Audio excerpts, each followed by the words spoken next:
Coucou les amis pour cette nouvelle séance d'ASMR avec quelques extraits des contes de la rue Broca qui nous ont bercé certains dans l'enfance et ce sera La sorcière du placard au balai de Pierre Gripari, issu de La sorcière de la rue Mouffetard et autres contes de la rue Broca. Partie 1. C'est moi, monsieur Pierre, qui parle, et c'est à moi qu'est arrivée l'histoire. Un jour, en fouillant dans ma poche, je trouve une pièce de 5 nouveaux francs et je me dis « Chouette, je suis riche, je vais pouvoir m'acheter une maison. » Et je cours aussitôt chez le notaire. « Bonjour, monsieur le notaire, vous n'auriez pas une maison dans les 500 francs ?» 500 francs, comment? Ancien ou nouveau? Ancien, naturellement. Ah non, me dit le notaire, je suis désolé. J'ai des maisons à 2 millions, à 5 millions, à 10 millions, mais pas à 500 francs. Moi, j'insiste quand même. Vraiment, en cherchant bien, voyons, pas même une toute petite. À ce moment, le notaire se frappe le front. Mais si, j'y pense. Attendez un peu. Il fouille dans ses tiroirs et en tire un dossier. Tenez, voici une petite villa située sur la grande rue, avec chambre, cuisine, salle de bain, living room, pipi room et placard au balai. Combien? 3 francs 50. Avec les frais, cela fera 5 nouveaux francs. Exactement. C'est bon, j'achète. Je pose fièrement sur le bureau ma pièce de 5 nouveaux sous. Le notaire la prend et me tend le contrat. Tenez, signez ici et là vos initiales, et là encore, et là aussi. Je signe et lui rends le papier en lui disant « Ça va comme ça ?» Il me répond « Parfait, hi hi hi hi !» Je le regarde intrigué.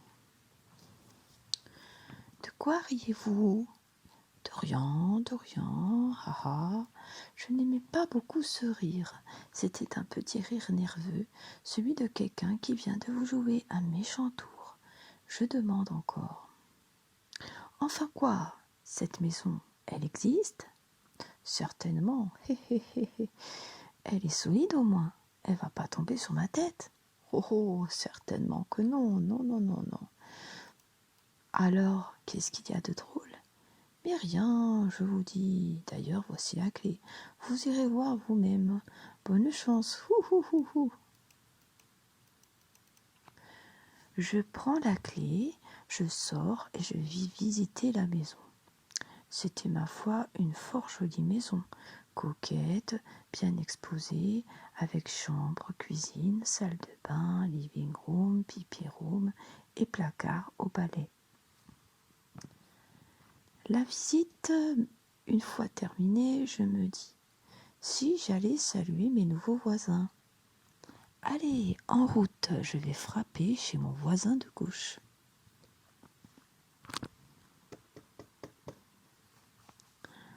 Bonjour voisin, je suis votre voisin de droite. C'est moi qui viens d'acheter la petite maison avec chambre, cuisine, salle de bain, living room, pipi room et placard au balai. Là-dessus, je vois le bonhomme qui devient tout pâle. Il me regarde d'un air horrifié et pan, sans une parole, il me claque la porte au nez. Moi, sans malice, je me dis « Tiens, quel original !» et je vais frapper chez ma voisine de droite. « Bonjour, voisine, je suis votre voisin de gauche. C'est moi qui viens d'acheter la petite maison avec chambre, cuisine, salle de bain, living room, pipi room et placard au balai. » Là-dessus, je vois la vieille qui joint les mains, me regarde avec infiniment de compassion et se mit à gémir.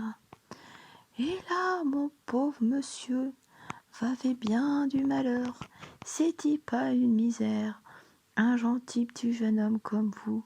En fait, peut-être pas quand vous en sortirez, tant qu'il y a de la vie, il y a de l'espoir, comme on dit, et tant qu'on a la santé. » Moi, d'entendre ça, je commence à m'inquiéter. « Mais enfin, chère madame, pouvez-vous m'expliquer, à la fin, toutes les personnes à qui je parle de cette maison ?» Mais la vieille m'interrompt aussitôt.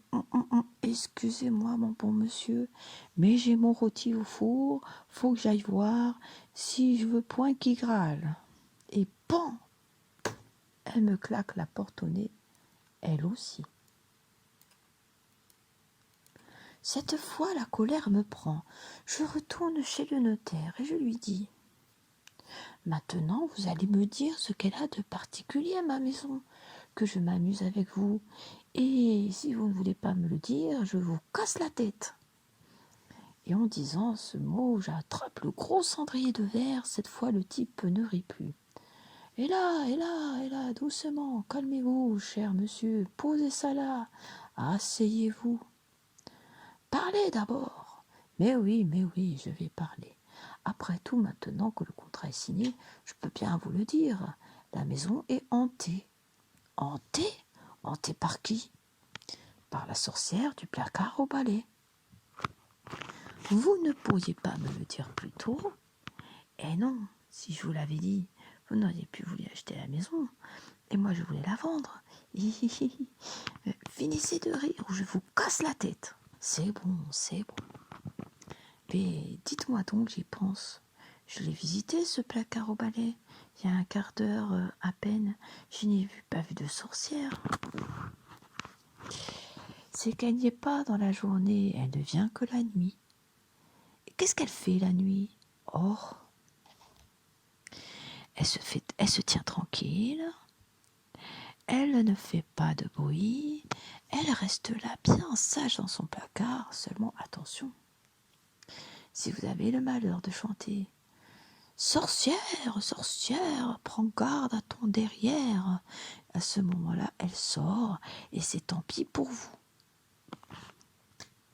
Moi, en entendant ça, je me relève d'un bond et je me mets à crier « Espèce d'idiot ! Vous aviez bien besoin de me chanter ça. Jamais il ne me serait venu l'idée d'une pareille ânerie. Maintenant, je ne vais plus penser à autre chose. » C'est exprès. Et comme j'allais sauter sur lui, le notaire s'enfuit par une porte dérobée. Que faire ? Je rentre chez moi en me disant « Après tout, je n'ai qu'à faire attention. Essayons d'oublier cette chanson idiote. »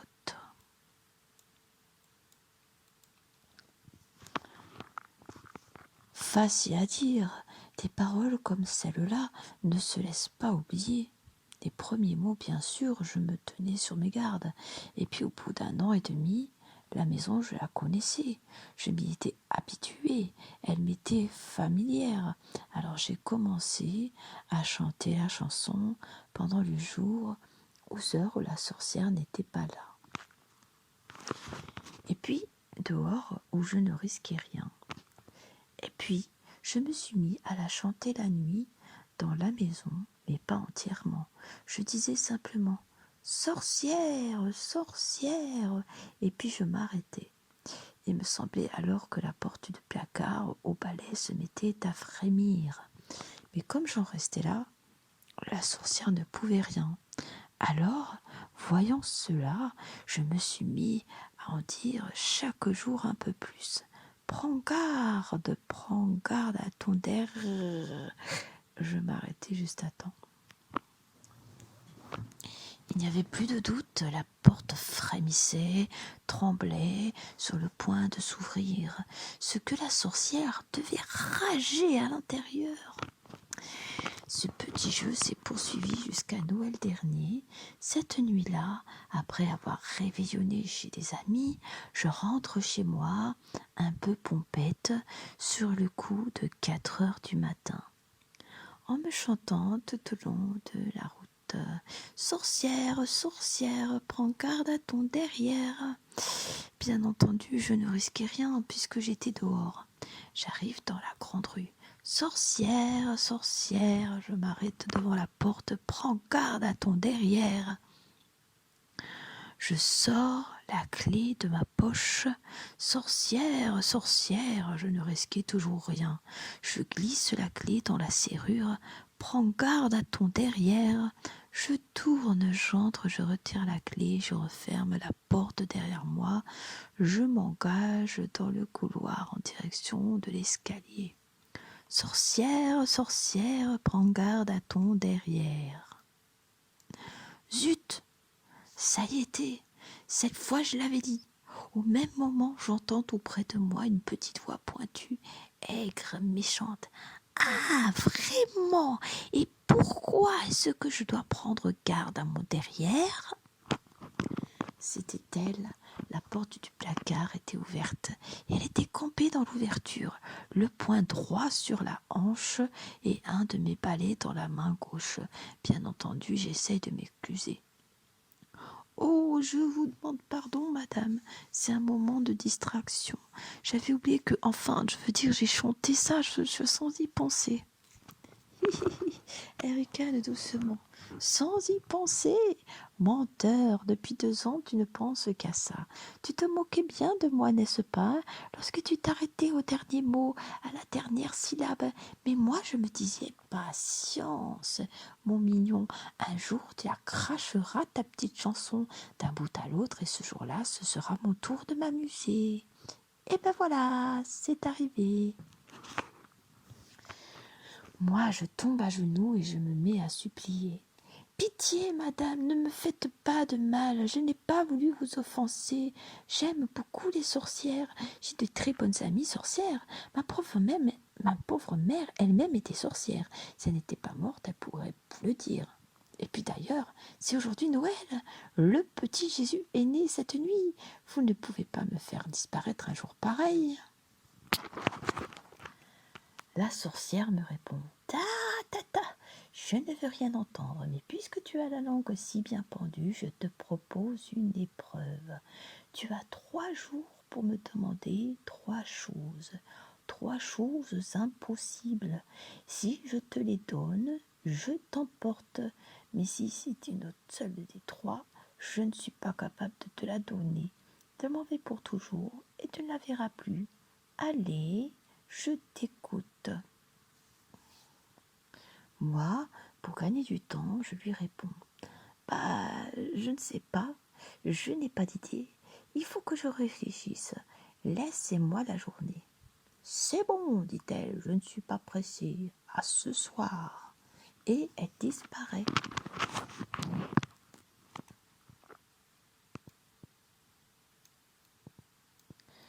Pendant une bonne partie de la journée, je me tâte, je me creuse, je me fouille les méninges.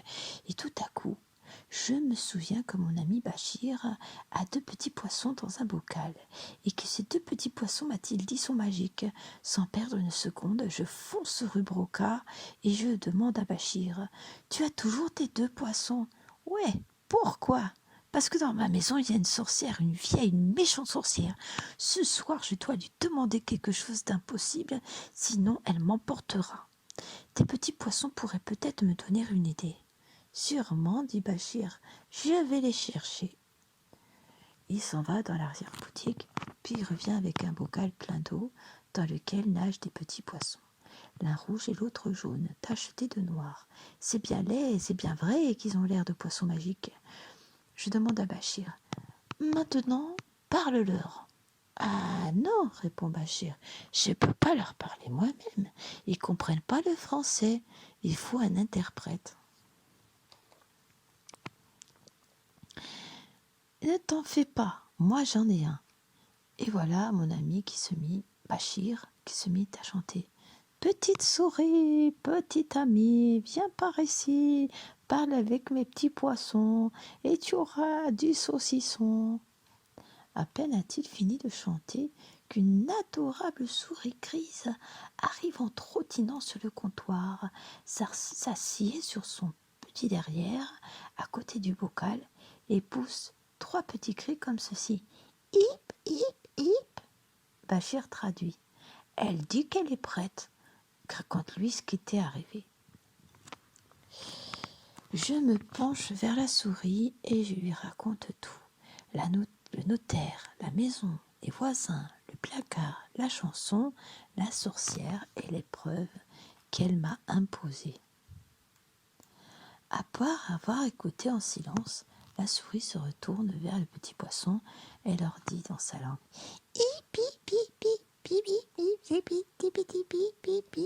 et comme ça pendant 5 minutes. Après avoir eux aussi écouté en silence, les poissons se regardent, se consultent, se parlent à l'oreille. Et pour finir, le poisson rouge monte à la surface de l'eau et ouvre plusieurs fois la bouche avec un petit bruit à peine perceptible. Et ainsi de suite pendant plus d'1 minute. Et quand c'est fini, la petite souris se retourne vers Bachir et recommence à pépiter. Qu'est-ce qu'elle raconte?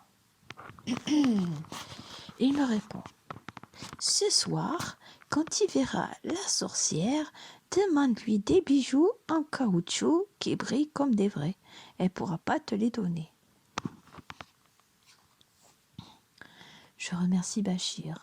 Bachir donne une pincée de daphnis au petit poisson, à la souris une rondelle de saucisson, et sur ce, nous nous séparons. Dans le couloir, la sorcière m'attendait. « Alors, qu'est-ce que tu me demandes ?» Sûr de moi, je réponds. « Je veux que tu me donnes des bijoux en caoutchouc qui brillent comme des vrais. » Mais la sorcière se met à rire. « Cette idée-là n'est pas de toi, mais peu importe, les voilà. » Elle fouille dans son corsage et en tire une poignée de bijoux, 2 bracelets, 3 bagues, un collier, tout ça brillant comme de l'or, étincelant comme du diamant, de toutes les couleurs et mou comme la gomme, comme de la gomme à crayon. « À demain, me dit-elle, pour la 2e demande. Et cette fois, tâche d'être un peu plus malin. » Et hop, la voilà disparue.